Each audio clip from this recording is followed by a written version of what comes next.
So rather than showing the status of each individual alarm on a screen, we can actually show multiple alarms together into one view, and that's using the component that's built into Ignition called the alarm status table. So we can go over here to our component palette in the Designer. Under the alarming section, there's a component called the alarm status table that we can drag onto a window. So it's already configured for you to show you the current status of all the alarms in the system. And by default, it shows you all of the active and unacknowledged or acknowledged alarms, and also the cleared and unacknowledged alarms. So if you look at the table itself, you can see all the different alarms, the time it went active, as well as the current state and the priority.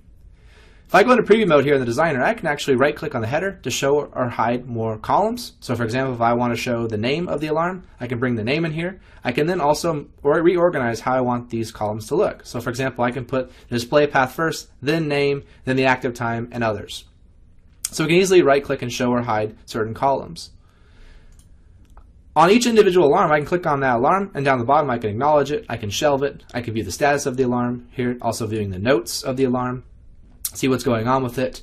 I could actually look at history here, which we'll talk about in the next lesson, and I can also look at all the alarms that are currently shelved. So there's quite a few features built into the table that you can just take advantage of. There's also some properties on the bottom left down here in Ignition that we can set to change how this thing's going to filter and change how it's going to look. So we're going to go through all of these different features of the alarm status table in the next lessons.